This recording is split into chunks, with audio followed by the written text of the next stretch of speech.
how did the Mandalorians almost take over the entire galaxy? After the Great Sith War, the Mandalorian ranks had been greatly depleted. Their new leader, Mandalore the Ultimate, feared that the long prophesied Great Last Battle was soon to take place, and that the Mandalorians were woefully unprepared.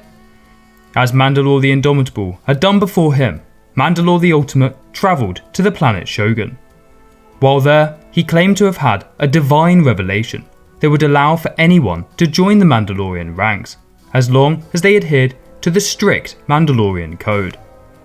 After this revelation, the Mandalorians set up several training stations for aliens to learn the ways of the Mandalorians. Mandalore the Ultimate travelled to many backwater worlds, giving great speeches and rallying many to the Mandalorian cause. The allure of the Mandalorian way of life was enticing to many within the galaxy. Many were fed up with the corruption within the Republic, who had lost everything in the Great Sith War. The promise of purpose, tradition, and the spoils of war bolstered the Mandalorian ranks to yet unseen levels. It was during this time that Mandalore the Ultimate promoted Cassius Fett as his lieutenant. He advised the implementation of a more uniform armour, designed to prevent factionalism within the Mandalorian ranks, leading to the rise of the Neo-Crusader era of Mandalorians. In 3978 BBY, Mandalore the Ultimate was approached by a member of the Sith species. He claimed to be a servant of the Great Sith Emperor Vitiate, who was said to have had a vision of the Mandalorians sweeping across the Republic, with Mandalore the Ultimate leading them. Emboldened by this vision and under the influence of the Sith, Mandalore the Ultimate launched the Mandalorian Wars, conquering many worlds in the Outer Rim and carving out an empire the size of Hutt space in just under a decade. For a long while, neither the Republic nor the Jedi wanted to get involved in this war, especially as it was so soon after the Great Sith War. This inaction created tension within the Jedi ranks, with the ruthlessness of the Mandalorians only exacerbating this divide. The genocide of the Cathar species by Cassius Fett forced the Jedi Revan, a long-time advocate of action against the Mandalorians, to eventually take up arms. He donned a helmet of a female Mandalorian who had been gunned down for protesting Cassius Fett's genocide. This began the Jedi splinter group known as the Revan Kiss, who pledged to defeat the Mandalorians without the blessing of the Jedi High Council.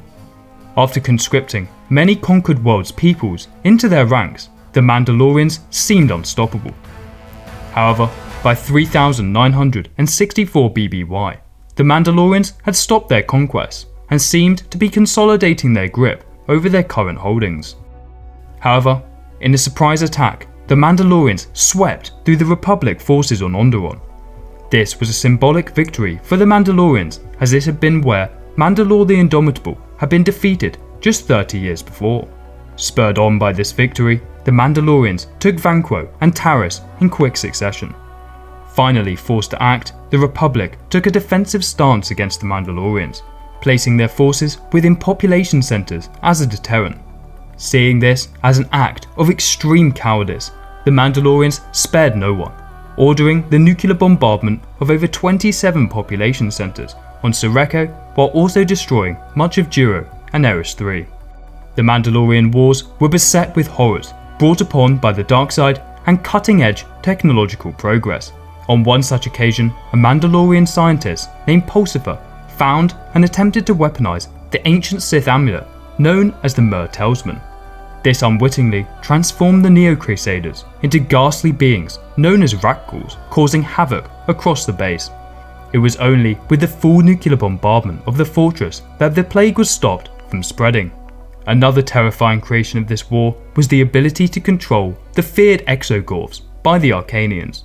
They were hypothesized to be able to destroy entire star systems with the control of their reproduction, theoretically leading to runaway exponential growth of these creatures and the consumption of whole planets. Fortunately for the galaxy, the Mandalorians were never able to fully weaponize them.